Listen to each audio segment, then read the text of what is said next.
It is day 191 of a screenwriter's journey. I got to record a podcast later tonight, so I may not make it through this day because it's 20 almost 24 minutes.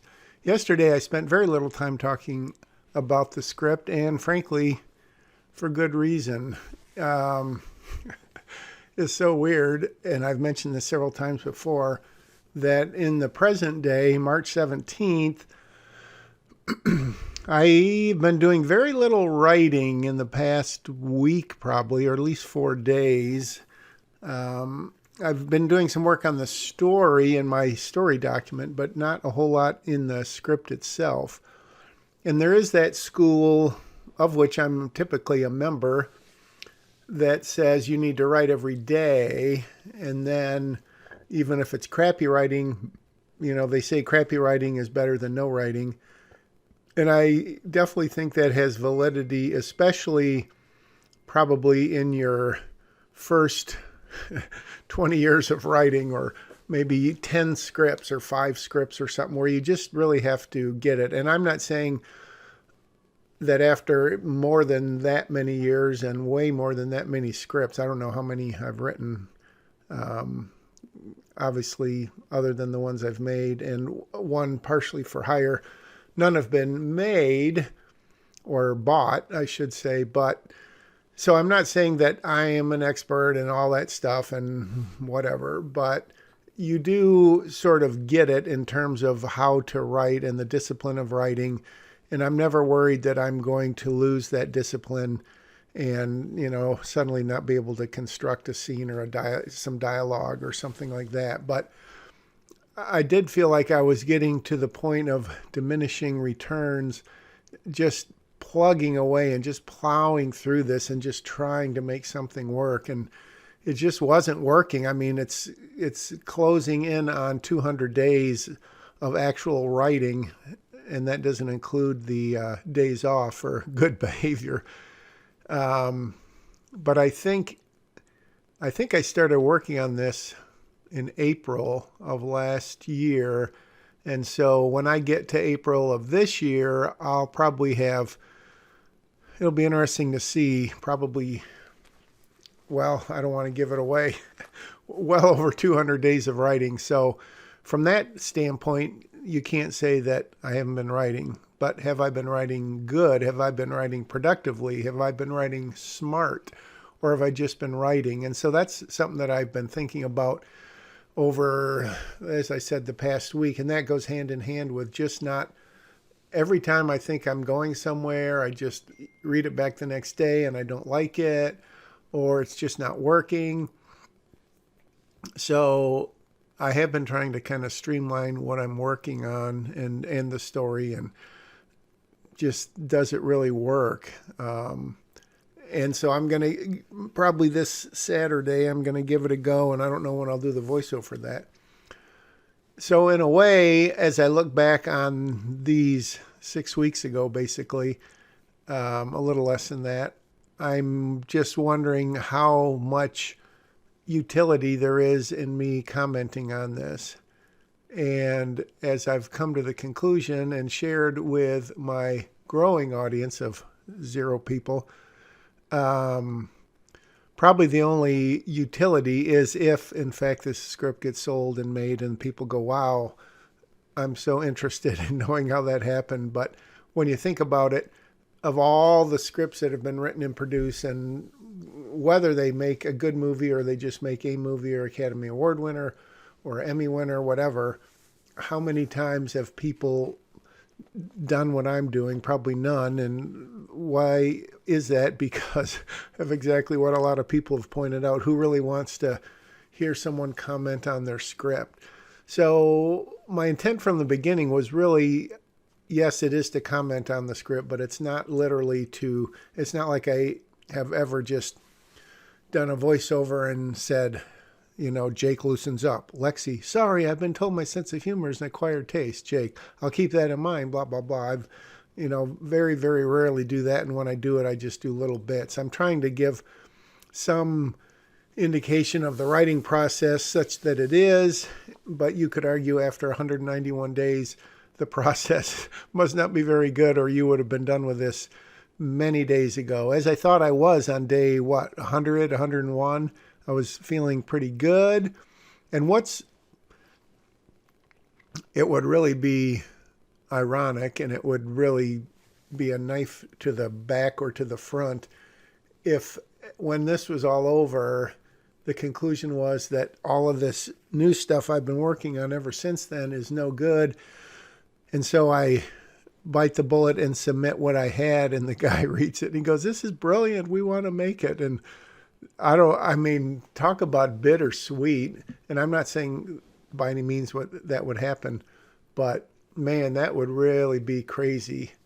And I hadn't really thought about that till now, but that would really be crazy if he said, "Oh yeah, this is good. I wish you would have gotten this to me 3 months ago." So in that way, I'm slightly hesitant when I get done with this new version, if and when I get done with it, to send it off either to new people who haven't read it or to people who have read the first one and liked it, to see what they think. Because if they, and I don't know why they wouldn't be honest with me, but if they said, "Wow, this just is not good," that would be, I don't even want to think about it, frankly. That would be tough. All right, let me get back to some commentary on that cheery, bright note. So Holly's talking to Paul. Rachel has called Holly ostensibly, having somehow commandeered a phone, underhandedly, and given her Holly a clue to where Rachel and the kids are.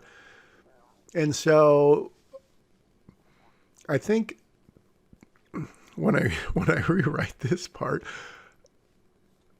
I'm just really back and forth on how clear to make it that Rachel is up to no good. And I think people will see that, and hopefully they won't think that Holly and or Lexi are stupid or weak or slow or dim-witted or whatever because they don't catch on, especially Lexi, because I can envision a scenario that I've been working on where Rachel does not contact Holly, because that is a pretty risky proposition.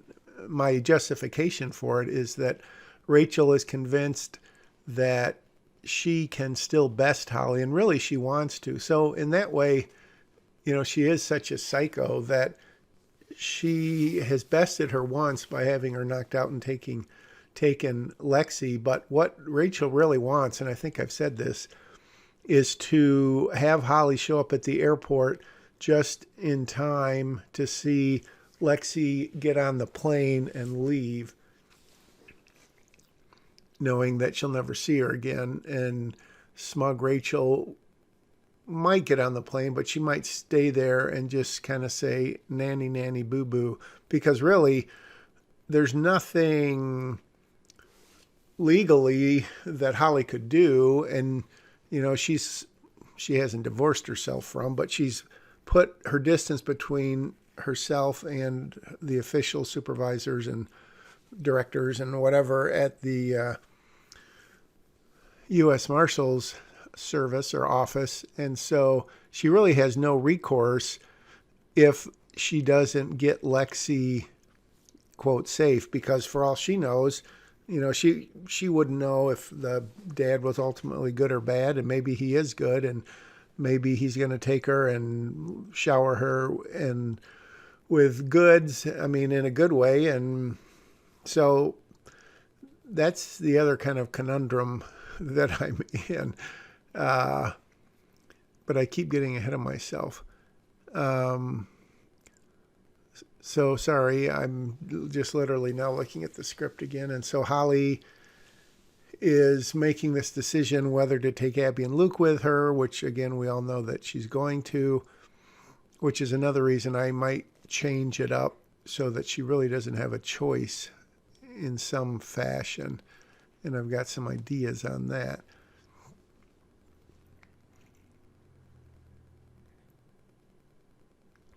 I do like that line where Holly says if Lexi's father is somehow involved, he's not going to let anything happen to her. And Abby says, what if he's not? And Holly says, I don't know who else could be. As in who's involved / responsible, which she says that, and I don't really think she knows at this point that Rachel is. So it's always funny. You pick out dialogue that you think works, then you say, I got to figure out how to keep that in the completely rewritten draft, which maybe it won't be. All right, so we're back at Lexi and Jake.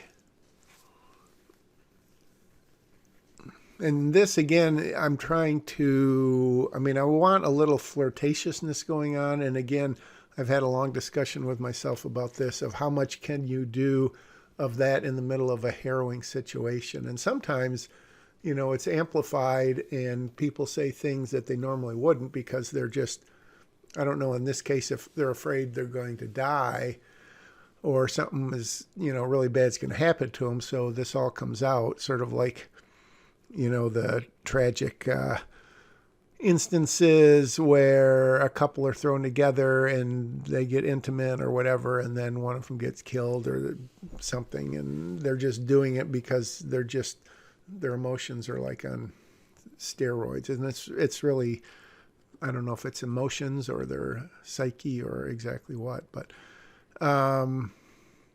this whole bit about the DNA sample, I am going to rework this now that I know that how long it takes to get the sample.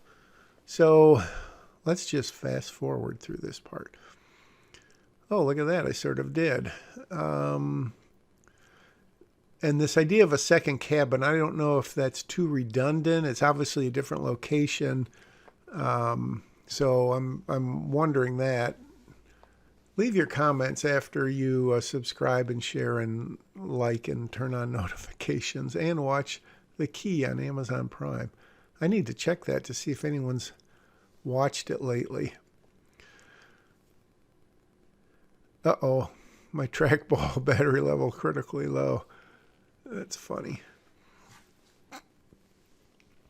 I must have gone to recharge it and left this thing going. All right.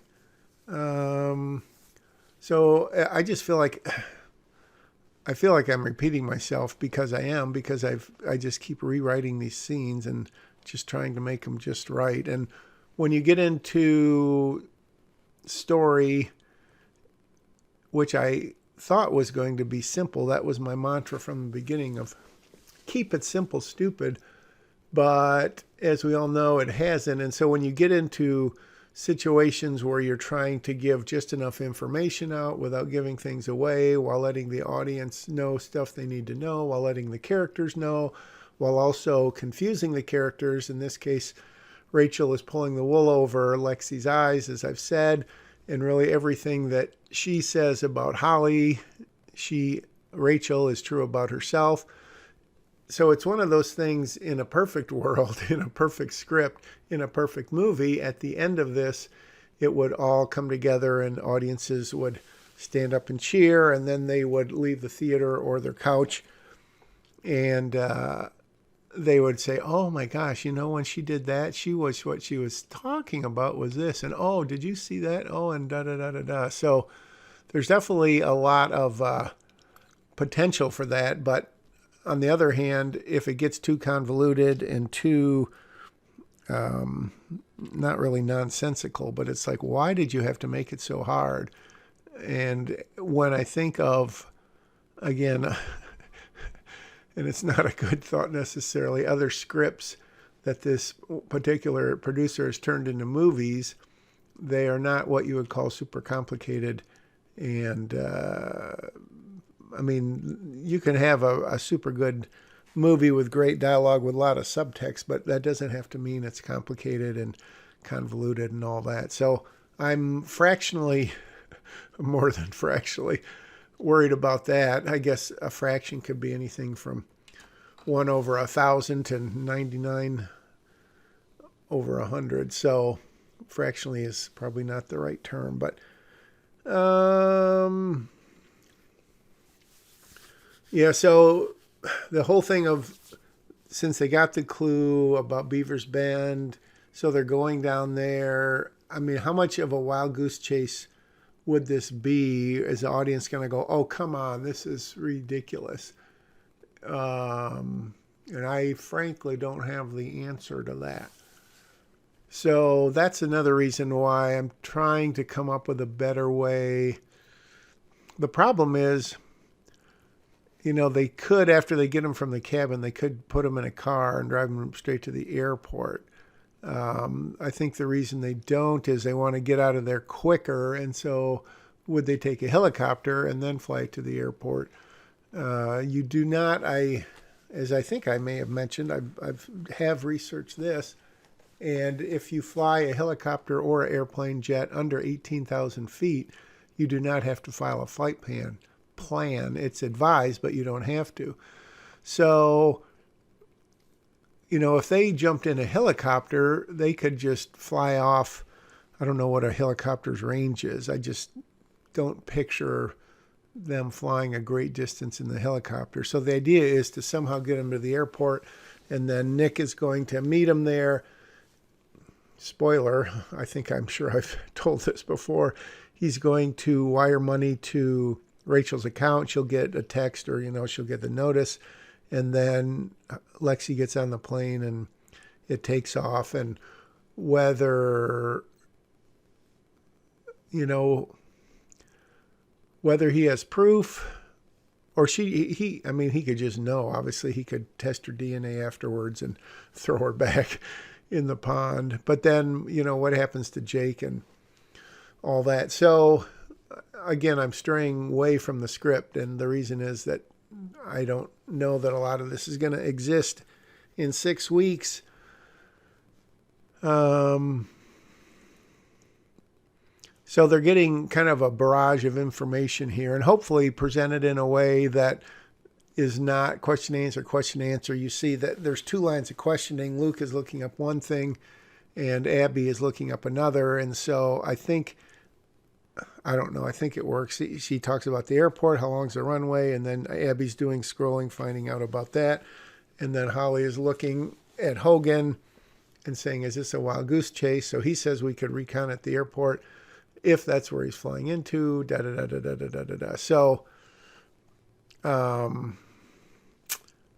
think that's, I can hear that and feel that unraveling in just like a bang, bang, bang master shot in a car with no, you wouldn't have to cut because it would just kind of mirror the scene as if just a little bit hectic and scattered, and they got to figure out what's going on. The ticking clock is something I was reminded of in Save the Cat, that starting at the midpoint, the clock has to start ticking, which in this case, they don't know exactly, which maybe, you think of Back to the Future, like literally a ticking clock. So I may have to make it a little bit clearer how long they have to find them, because I could make it such that Nick, the ex, has A, not flown in from so far away, or B, more time has passed, or something. But I do like the idea that he is waiting to hear from Rachel before he comes. And maybe she, we don't ever see him, but she could text him a picture of her and then say, yep, she's ready. And I guess another question is, does Nick know what kind of shenanigans Rachel has been involved in? Is he just so desperate to see his daughter and to have her be a part of his life that he doesn't really care what a rascal or a psycho Rachel has been, or if there's some guise of some semblance of, oh yeah, she's totally agreed to come with you and she's super excited about it. So there's just so many things to think about, which is why I'm not going to start over, he says. But, just really determining where the story is, what the story is, if it's getting too far away from Holly, because really obviously that is the story of Holly's. I mean, what is Holly's character arc? And that's an excellent question, Jack. Thank you for asking it. They do say that there are movies where the main character doesn't have a character arc. Forrest Gump being a famous one. I'd have to think of others. But typically, the lead character does have the character arc. So, Holly's, I think, I mean,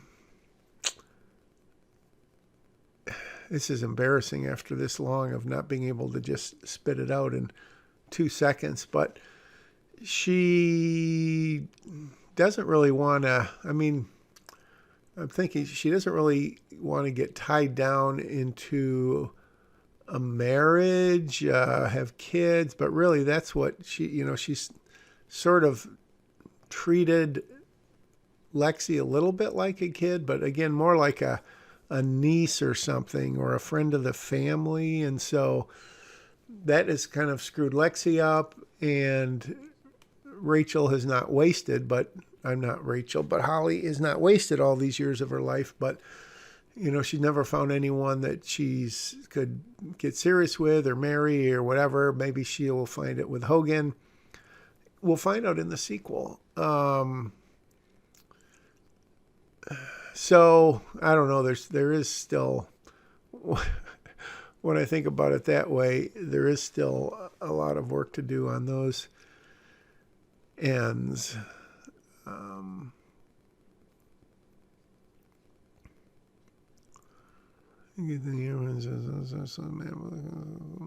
So, yeah, as I said, I'm not exactly reading the script verbatim here because it's just so,